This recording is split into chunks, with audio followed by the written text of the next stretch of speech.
আসসালামু আলাইকুম রহমতুল্লাহি ওবরকাতুহ। সম্মানিত দর্শক, এই ২০২৬ সনের আগস্ট মাস। এই আগস্ট মাসটা আমাদের রাজনীতির বলতে গেলে এটা কুরুক্ষেত্র। হাজার বছরের বাঙালির ইতিহাসে এই আগস্ট মাসে যত দুর্ঘটনা ঘটেছে, এই দুর্ঘটনা আর কোনো মাসে কখনো ঘটেনি। এবং এই আগস্ট মাসে পাক ভারত উপমহাদেশের কথা বাদ দেন, এই বাংলাদেশের ভূখণ্ডে খুব বড়, যাকে বলা হয় ভালো কিছু ঘটেছে, তারপরে যুগান্তকারী কিছু ঘটেছে এরকম আমার জানা নেই। বরং এই সময়টাতে অনেক ঘটনা ঘটে, আপাত দৃষ্টিতে খুব মনে হয় যে এটা লক্ষ্মী লক্ষ্মী ভাব, শুভ শুভ ভাব, কিন্তু পরবর্তীতে দেখা গেল এগুলোই দানব আকারে আমাদের জাতীয় জীবনে, ব্যক্তিগত জীবনে, সামাজিক জীবনে মারাত্মক বিপর্যয় তৈরি করে। গ্রহ নক্ষত্র তারকারাজি থেকে শুরু করে জ্যোতির্বিজ্ঞান এটা আমাদের এই আগস্ট মাসের জন্য উপযুক্ত নয়। তো এই যে সরকারে যারা আছেন, কর্তা ব্যক্তি আছেন, এদের মধ্যে তো অনেক জ্ঞানী আছে, গুণী আছেন, পণ্ডিত আছেন, জ্যোতির্বিজ্ঞান বলেন, ধর্মতত্ত্ব বলেন, যেটাকে থিওলজি বলা হয়, এই বিষয়ে আমাকে ১০০ বছর পড়াতে পারেন এরকম লোকও বিএনপিতে অনেক আছেন।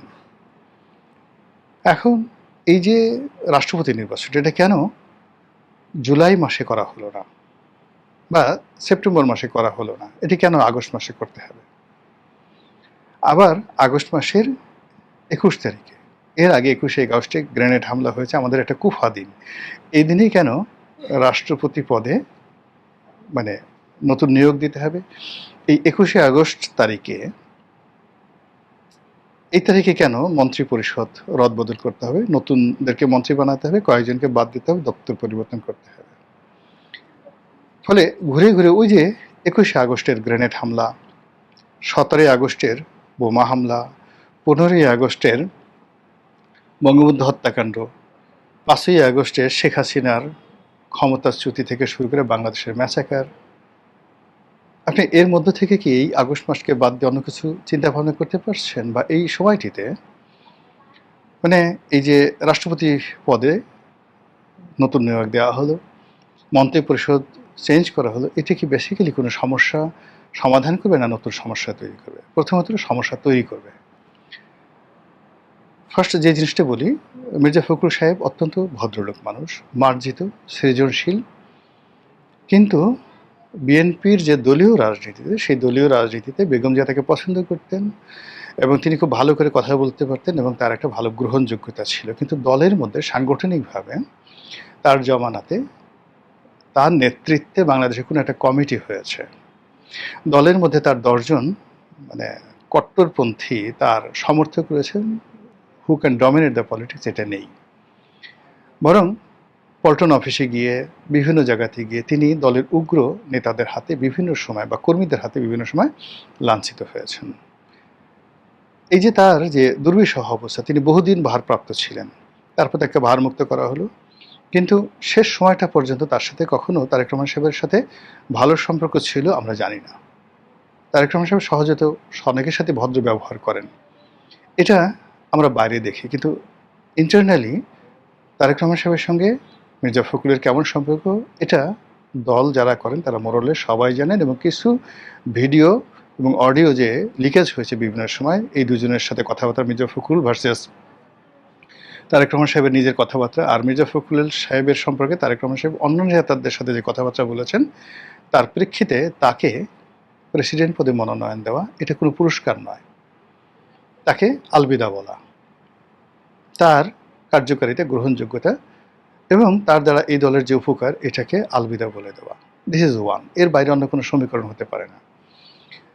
২ নম্বর হলো যে দলে তাকে এই জায়গাতে যেভাবে সম্মানিত করা হলো, তিনি আসলে প্রেসিডেন্ট হতে চাননি, দলের মহাসচিব থাকতে চান না, তিনি সম্মানজনকভাবে রিটায়ার্ড করতে চেয়েছিলেন, কিন্তু তাকে এই জায়গাতে নিয়ে এই দলে তার যারা প্রতিদ্বন্দ্বী ছিলেন, আবার এই প্রতিদ্বন্দ্বীদেরকে অপমান করা হলো যারা এখন পর্যন্ত ভেরি ইফেক্টিভ।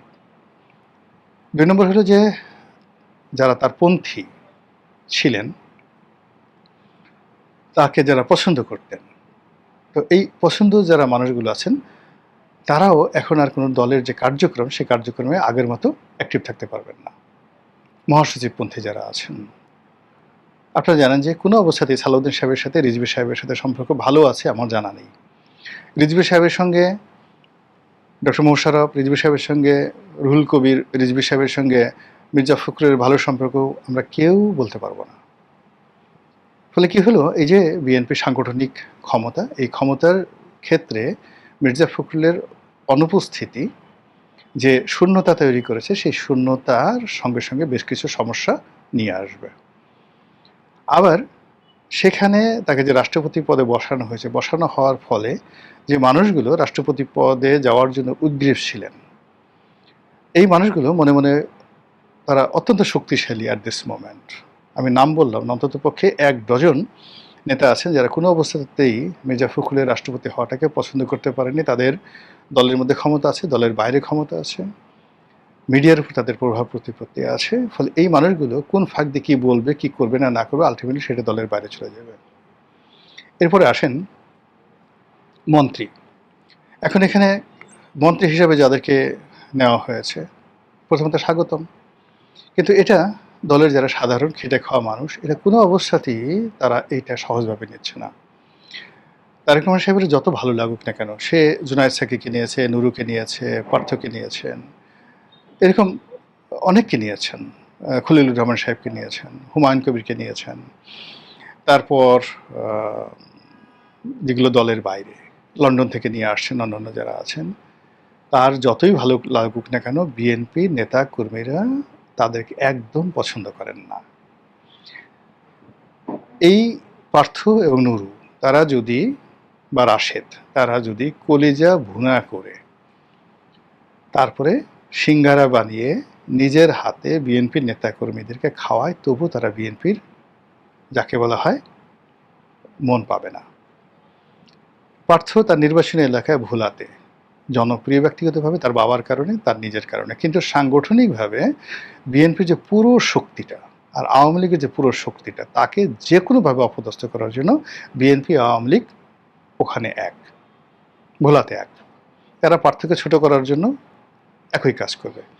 সিমিলারলি আমার নির্বাচনী এলাকা গলাচিপাতে, ওখানে নুরুকে ছোট করার জন্য বিএনপি আওয়ামী লীগ একত্রে জোটবদ্ধভাবে তার সর্বনাশ করবে। ফলে কি হলো, এই যে প্রধানমন্ত্রী তাদেরকে মন্ত্রী বানিয়েছেন, নমিনেশন দিয়েছেন, আলটিমেটলি প্রত্যেকটা যারা হয়েছেন দলের বাইরে থেকে, এদের জীবন, পারিবারিক জীবন কিয়ামত পর্যন্ত এই বাংলাদেশের সবার কাছে যাকে বলা হয় আক্রমণের বিষয়বস্তু হয়ে গেছে। আপনি বাংলাদেশে চিন্তা করেন, হাসানুল হক ইনু, তারপরে রাশেদ খান মেনন, মানে উবায়দুল কাদেরের ভাই ব্রাদার আত্মীয় স্বজন তবুও আওয়ামী লীগের লোকের কাছে যেতে পারবে, কিন্তু ইনু সাহেবের অবস্থা যা, মেনন সাহেবের যে অবস্থা, তারা আওয়ামী লীগ, বিএনপি, জামাত সবার শত্রু হয়ে পড়েছে। একইভাবে এখন দলের বাইরে থেকে যাদেরকে মন্ত্রী বানানো হয়েছে, তারা সবাই বাংলাদেশের একেবারে রীতিমতো আগামী দিনের গণশত্রুতে পরিণত হবে। এটা দলের জন্য ভালো হবে না, তাদের জন্য ভালো হবে না। এই গেল এক। এখন এইভাবে অতীতে ধরেন বিভিন্ন মানুষকে বিভিন্ন পদ পদবি দেওয়া হয়েছে, বিএনপিও দিয়েছে, আওয়ামী লীগ দিয়েছে, কিন্তু আলটিমেটলি এতে কোনো উপকার হয়নি, কখনো কোনো উপকার হয়নি, বরং ক্ষতি হয়েছে, মারাত্মকভাবে ক্ষতি হয়েছে। এখন রাশেদ ধরেন খুব প্রাণান্ত চেষ্টা করছে তারেক রহমান সাহেবকে খুশি করার জন্য। তারেক রহমান সাহেব দেখছে যে রাশেদ যে কথাগুলো বলছে, সেই কথাগুলো তো বিএনপির লোকের বলা উচিত ছিল, তারা তো কেউ বলছে না। রাশেদ যেহেতু বলছে, কাজেই রাশেদকে তিনি কাছে ডেকে নিয়েছেন। তো রাশেদ যে কাজটা করছে, সেই কাজটা তো পিনাকি করছেন, সেই কাজটা তো ইলিয়াসও করছেন। তো পিনাকি এবং ইলিয়াস, আপনি তাদেরকে এই সমাজে কিভাবে মূল্যায়ন করবেন? তারা তো কারো পারপাস সার্ভ করছে, কারো পক্ষে বলছে, বিপক্ষে বলছে, যে কোনো হোক না কেন, তারাও তো একটা বিরাট অডিয়েন্স তৈরি করে ফেলেছে। এখন রাশেদের এই কথাগুলো বা নুরুর এই কথাগুলো দিয়ে যদি আপনি জামাতকে মোকাবেলা করতে চান, আওয়ামী লীগকে মোকাবেলা করতে চান, এটা সাময়িক উত্তেজনা তৈরি করবে, কিন্তু শেষমেশ সবার কাছে এরাও বিপদে মানে পড়বে, এরাও ইমেজ হারাবে, আলটিমেটলি হারিয়ে ফেলেছে। এবং যারা এদেরকে নিয়োগ দিয়েছে তাদেরকে, যেমন ধরুন আমার এখন জামাতের ব্যাপারে আমার একটা সব সময় দুর্বলতা ছিল, সবসময় দুর্বলতা ছিল। তো আমার দিক থেকে ধরেন আমি এই দলটিকে 2009 সন থেকে এই দলটিকে 2009 সন থেকে আওয়ামী লীগের মতো দলে থেকে তাদেরকে যেভাবে আমি সাপোর্ট করার চেষ্টা করেছি আমার লেখনী দ্বারা, ইন্টেলেকচুয়াল যে ফিল্ড আছে সেখানে আমার সর্বতোভাবে আমি জামাতের জন্য একটা সফট অবস্থা তৈরি করে ফেলেছি। এটা জামাতের প্রত্যেকটা লোক হয়তো কীভাবে নিয়েছে আমি জানি না, বাট আমি কাজটা করেছি। আমি চেয়েছি যে জামাতের মতো একটা ধর্মভিত্তিক রাজনৈতিক দল যেটা অন্য যে কোনো উগ্র ধর্মভিত্তিক রাজনৈতিক দলের সাথে তারা নিরাপদ, তাদের জন্য সেটা করেছি। কিন্তু একটা সময় তাদের মনে হয়েছে যে না, তাদের জন্য ইলিয়াসের মতো লোক বেশি দরকার। তো যখন ইলিয়াসের মতো লোক তাদের জন্য দরকার, তখন আমার কাছে মনে হয়েছে যে আমার এখান থেকে আসলে সরে আসা উচিত। ফলে কি হলো, এখন জামাত বলতে মানুষ ইলিয়াসকে বোঝায়, জামাত বলতে মানুষ পিনাকিকে বোঝায়। জামাতের সঙ্গে ধরেন ফরহাদ মাজহার, গোলাম মোল্লা রনি, এই সমস্ত মানুষজন বিভিন্ন সময়টাতে ধরেন ইভেন মাহমুদুর রহমান, মানে আমরা কখনো জামাতের সাথে সুবিধাভোগী ছিলাম না, কিন্তু একটা সফট অবস্থানে থেকে জামাতকে বিভিন্ন সময়টাতে যে সাপোর্ট দিয়েছি, সেই সাপোর্টের ফলে সিভিল সোসাইটিতে ইন্টেলেকচুয়াল লেভেলে যেটা হয়েছে সেটা এক ধরনের ওজন আছে, গ্রহণযোগ্যতা আছে। আর পিনাকি ইলিয়াসের কারণে জামাতের মধ্যে যে অবস্থা তৈরি হয়েছে সেটা কি হয়েছে, এখন জামাতের কোনো নেতা মানে এখন যদি ধরেন একটা সময় জামাতের সভাপতি শফিকুর রহমান আপনাকে টেলিফোন করতেন, আপনার বাসায় যেতেন, এমনকি আওয়ামী লীগ আমলে আপনি অসম্মানিত বোধ করতেন না।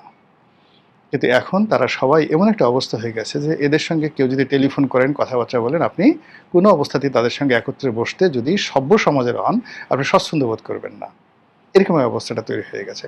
এখন জামাতের যে অবস্থাটা হয়েছে, একইভাবে আওয়ামী লীগের কিন্তু সেম অবস্থা হয়েছিল। আওয়ামী লীগের যে সফট পাওয়ার ছিল সেই সফট পাওয়ারে সেইটা হলো প্রফেসর সেই আনিসুজ্জামান, প্রফেসর মনিরুজ্জামান, এখানে সেই নির্মল সেন, তারপরে অধ্যাপক মুনতাসির মামুন, ওনাদের মানুষ যখন ন্যারেটিভ তৈরি করেছে, সেই ন্যারেটিভের এগেনস্টে তারা যখন মোহাম্মদ আরাফাত এদের মতো মানুষদেরকে মনে করেছে they should lead their intellectual department, তখন এই আওয়ামী লীগের অবস্থা এই অবস্থা হয়ে গেছে। বিএনপির একই অবস্থা। বিএনপি ন্যারেটিভ কারা তৈরি করেছে? গিয়াস কামাল চৌধুরী, আতাউস সামাদ, এরপরে সিরাজুল ইসলাম চৌধুরী, না সিরাজুল মানে জায়দিনের সিরাজুর রহমান, যে শফিক রেহমানের বড় ভাই, জায়দিনের শফিক রেহমানের বড় ভাই সিরাজুর রহমান, বিবিসির বিখ্যাত সিরাজুর রহমান নিজে, শফিক রেহমান নিজে, এরপরে ঢাকা বিশ্ববিদ্যালয়ের প্রফেসর এমাজউদ্দিন সাহেবের মতো মানুষ, তারা বিএনপির জন্য বাংলাদেশে জাতীয়তাবাদের একটা ন্যারেটিভ তৈরি করেছে। তার আগে আবুল মুসর আহমদ, মাহফুজ আনাম সাহেবের বাবা, ফেরদৌস আহমেদ কুরেশি, আব্দুল হামিদ চৌধুরী, এদের মতো জায়ান্ট, তারপরে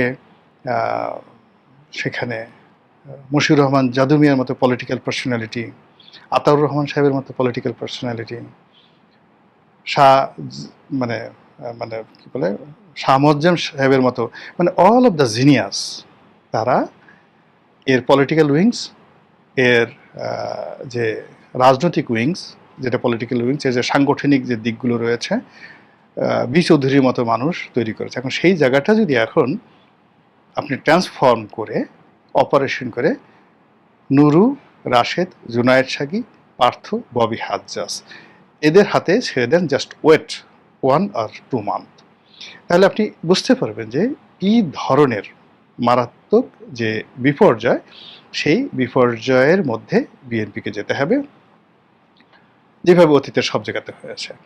ফলে কি হলো, মানে আপনার যে কোনো একটা রাজনৈতিক আপনি দল করেন বা রাজনৈতিক আপনি মতাদর্শ আপনি চালু রাখেন, তো সেই মতাদর্শের মধ্যে চালু করার ফলে আপনার মান সম্মান মর্যাদা সব কিছু নির্ভর করবে যে আপনি কী ধরনের মানুষ, কোন পরিস্থিতিতে কোন জায়গাটাতে আপনি সিলেক্ট করছেন। যুদ্ধের ময়দানে আপনার এক ধরনের লোক লাগবে, শান্তির সময় আপনার অন্য লোক লাগবে। যুদ্ধের ময়দানে আপনি যাদের দ্বারা যুদ্ধ করেছেন, আপনি শান্তির সময় তাদের দ্বারা রাষ্ট্র পরিচালনা কখনো করতে পারবেন না। অশান্তির সময় আপনি যাদেরকে দ্বারা রাষ্ট্র পরিচালনা করবেন, শান্তির সময় আপনি তাদের দ্বারা রাষ্ট্র পরিচালনা করতে পারবেন না। এখন বাংলাদেশের যে অবস্থা চলছে, সেই অবস্থায় প্রধানমন্ত্রী তারেক রহমান সাহেব বা বিএনপি, তাদের সবাইকে ভেরি ডিসাইসিভ, পয়েন্টিভ, প্রফেশনাল, এখানে এক্সট্রিম লেভেলে আপনার যাদের মৌলিক কিছু আছে। এখন আপনি এক বগলে এক গার্লফ্রেন্ড, অন্য বগলে আপনার বাইজি, এক পকেটে আপনি দেখা গেল যে ঘুষের টাকা, অন্য পকেটে ইয়াবা। এই সমস্ত লোক দিয়ে দুপুরে ঘুম থেকে উঠে দুপুর 12টার সময় দাঁত মাজে না ঠিক মতো, প্যান্ট ঠিক মতো পরতে পারে না, জেনেটিক্যালি খারাপ বংশ, সোর্স চুট্টায় ভরা বংশ, চারিদিকে 14 গোষ্ঠী যাদের কাজই ছাড়া জীবন, তাদেরা বেঁচে আছে, খেয়ে আছে, পড়ে আছে চুরির টাকার উপরে। ধন সম্পদ এমনি মানে শরীরের প্রত্যেকটি রক্তবিন্দু হারাম টাকা দিয়ে যাদের সৃষ্টি, তারা এই ধরনের টাফ টাইমে কখনো ভালো সিদ্ধান্ত নিতে পারে না। যখনই কোনো একটা দেশে যুদ্ধ হয়, যুদ্ধর পরে যারাই সাইন করেছে তাদের সবারই ব্লু ব্লাড ছিল। ইতিহাসের এই সাম্প্রতিক সময়ে 3 জন গুরুত্বপূর্ণ ব্যক্তি: মার্গারেট থ্যাচার তার ফকল্যান্ড যুদ্ধের কারণে, রোনাল্ড রিগান ইরান কন্ট্রা ওই সমস্যার কারণে এবং বিশ্ব অর্থনৈতিক ছিল, এবং 60-এর দশকে কোল্ড ওয়ারের সময় জন এফ কেনেডির মতো মানুষ, আর তার আগে মার্কিন যুক্তরাষ্ট্রের গৃহযুদ্ধের সময় আব্রাহাম লিঙ্কন। গিয়ে দেখেন যে প্রথমত Abraham Lincoln in all respect তার ব্লু ব্লাড নেই, কিন্তু শিক্ষা দীক্ষা থেকে শুরু করে এডুকেশন সব জায়গাতে পৃথিবীর সর্বকালের সেরা মানুষদের মধ্যে অন্যতম। আর বাকি একমাত্র আব্রাহাম লিঙ্কন ছাড়া বাকি যত নাম বললাম, মার্গারেট থ্যাচার, রোনাল্ড রিগান এবং জন এফ কেনেডি, 100 বছরের পুরনো blue blood in terms of education, in terms of quality and everything. ফলে তারা তাদের দেশটিকে বাঁচিয়েছিল, নিজেদেরকে অমরত্ব দিয়েছিল এবং একই সঙ্গে ইতিহাসে জায়গা করে নিয়েছে। এখন এই সময়টাতে, আগস্ট মাসের এই সময়টাতে এসে সরকারি যে যা কিছু করলেন, এটার আফটার ইফেক্ট কী, বেনিফিট কী? এই যে মন্ত্রিপরিষদ পরিবর্তন হলো, রাষ্ট্রপতি পরিবর্তন, জাস্ট 2-3 দিন আলোচনা হবে, 2-3 দিন আলোচনা হবে এবং আজকেই আলোচনা, মানে এটা হয়ে গেছে 21 তারিখে, 22 তারিখে আলোচনা শেষ। 23 তারিখ থেকে বাস্তবতা হলো বিদ্যুৎ কয়বার গেল, চালের দাম কী পরিমাণ বাড়লো, গ্যাস আসলো কিনা, ফ্যাক্টরি চললো কিনা, এলসি করতে পারলাম কিনা, মামলা মোকদ্দমা নিষ্পত্তি হলো কিনা, এবং এই জায়গাগুলো যাকে বলা হয় হ্যান্ডেল করার জন্য সরকার কী করছে। কোর্ট কাছারিতে যাদেরকে দিচ্ছে, আইনমন্ত্রী, অ্যাটর্নি জেনারেল, প্রত্যেকটা অফিসে গিয়ে দেখেন কি হচ্ছে। তথ্য মন্ত্রণালয় সরকারের যে সবচেয়ে গুরুত্বপূর্ণ এই মুহূর্তে সরকারের মুখ রক্ষা করবে, সেখানে তথ্যমন্ত্রী, তথ্য প্রতিমন্ত্রী, তথ্য উপদেষ্টা, এরপরে প্রধানমন্ত্রীর প্রেস সেক্রেটারি, তার সঙ্গে এক ঝাঁক সাংবাদিক, এবং সেই সাংবাদিকের মধ্যে জামাতপন্থী, বিএনপিপন্থী, সব মিলিয়ে কী অবস্থা হচ্ছে গিয়ে দেখেন। সেখানে পার্থ শত চেষ্টা করে এখানে কিছুই করতে পারবেন না। সে তো এই ইন্টারনাল তথ্য মন্ত্রণালয়ের যে পলিটিক্সটা, সেই পলিটিক্সটা 1% সে জানে না। তারেক রহমান সাহেব হয়তো মনে করছে যে কেবলমাত্র টকশোতে গিয়েছে, ভালো কথাবার্তা বলে মাইকের সামনে এসে সে দলকে ওই পার্লামেন্টে খুব অল্প সময়ের জন্য 15 মিনিটের বক্তব্য দেওয়া আর তথ্য মন্ত্রণালয় চালানো এক জিনিস নয়। ইভেন এই যে আমাদের যাকে বাদ দেওয়া হলো, জহিরুদ্দিন স্বপন, সেই Zahiruddin Swapan was not the perfect man, এটা রং সিদ্ধান্ত ছিল। সেই রং সিদ্ধান্তের জায়গায় আবার জাহিদকে নেওয়া হলো, আরেকটা রং সিদ্ধান্ত। এখানে পার্থক্য দেওয়া হলো। অতীতে আপনি তথ্যমন্ত্রী তরিকুল ইসলাম সাহেবের মতো মানুষ তথ্যমন্ত্রী ছিলেন, নাজমুল হুদা সাহেবের মতো মানুষ তথ্যমন্ত্রী ছিলেন। নাজমুল হুদার শ্বশুর আকবর কবির, হুমায়ুন কবিরের ভাই আকবর কবির, সিগমা হুদার বাবা, তিনি তথ্যমন্ত্রী ছিলেন। তো সেখানে আপনাকে বুঝতে হবে যে এরশাদ জামানাতে আনোয়ার জাহিদ, মিজানুর রহমান শেলী, ওনাদের মতো মানুষ তথ্যমন্ত্রী ছিলেন। It's not a matter of joke. সংবাদপত্র, ইন্টেলেকচুয়াল লেভেল, চলচ্চিত্র, সংস্কৃতি, সাহিত্য, বাংলা একাডেমি সবকিছু যে মন্ত্রণালয়ের আন্ডারে। আপনি এখন যদি নায়িকাদের কোমর দুলানো, ময়ূরীর পাছা দুলানো, আপনার মিশা সওদাগরের ডায়ালগ, এটা মানে তথ্য মন্ত্রণালয় না। তথ্য মন্ত্রণালয় মিনস ডিএপির বিজ্ঞাপন, এখানে সরকার অনুগত দালাল সাংবাদিক, নির্বোধ এবং বেকুবদের পদলেখন, এটা তথ্য মন্ত্রণালয় নয়। তথ্য মন্ত্রণালয় হলো তথ্য তৈরি করা। You will create the information, you will deliver, এবং that will be lead the government. এই জিনিসটি পুরো মানে তথ্য মন্ত্রণালয়, এই সরকারের যে কে পোস্টগুলো, ধরেন প্রধান তথ্য কর্মকর্তা, তারপরে প্রধান তথ্য কর্মকর্তার পরে যেটা তথ্য এবং সম্প্রচার যে মন্ত্রণালয়ের সচিব, প্লাস অন্যান্য যে সকল কে পোস্টগুলো হয়েছে, শিল্পকলার ডিজি, বিভিন্ন জায়গাতে সংস্কৃতি প্রতিষ্ঠানের ডিজি থেকে শুরু করে যারা যারা আছেন, আপনি গিয়ে দেখেন তো যে এখানে সমন্বয় যারা নতুন নিয়োগ পেয়েছেন, কয়জন এই সরকারের জন্য ন্যারেটিভ তৈরি করতে পারে, একটা স্লোগান তৈরি করতে পারে, মানুষের মতাদর্শকে ডাইভার্ট করতে পারে ইন এ প্রপার ওয়ে। সেটা নাই। ফলে একটা বিশৃঙ্খল অবস্থার মধ্যে আপনি আন্দোলিক রহমান পার্থর মতো ইমেজওয়ালা, যার সম্পর্কে তরুণরা পজিটিভ চিন্তা করে, তাকে ফেলে দেওয়া মানে একটা জ্বলন্ত কূপের মধ্যে তাকে ফেলে দেওয়া। সিমিলারলি এই যে ধর্ম মন্ত্রণালয় মোফাজ্জল হোসেন কাকেবাদ এই যে পলিটিক্যাল পার্সন, আগেও ধর্মমন্ত্রী ছিলেন, একেবারে পোড় খাওয়া নেতা, তো তার সাথে আবার যাকে দেওয়া হলো ইয়াং, তাকে সবাই মেনে নিয়েছিল ধর্মমন্ত্রীকে, এখন সেখানে প্রতিমন্ত্রী হিসেবে যাকে দেওয়া হলো, এটা নিয়ে একটা সমস্যা তৈরি হয়ে গেল। অন্যদিকে বিমান মন্ত্রণালয়ে যাকে দেওয়া হলো, মানে যা কিছু হচ্ছে, পুরনো যে বদনামগুলো বিএনপির ছিল, সেই বদনামগুলো আরও ম্যাটেরিয়ালাইজ হবে, পুরনো সমস্যাগুলো আরও ব্যাপক আকার দেখা দিবে, আর নিত্য নতুন এদের কারণে, এই পরিবর্তনগুলোর কারণে অনেকটা রাক্ষস এবং খোক্কসের মতো, অনেকটা করোনার জীবাণুর মতো অসংখ্য সমস্যা এসে সরকারকে যাকে বলে গ্রাস করার চেষ্টা করবে। মহান আল্লাহ আমাদের সবাইকে হেদায়েত দান করুন এবং হেফাজত করুন। আসসালামু আলাইকুম ওয়া রাহমাতুল্লাহি ওয়া বারাকাতুহু।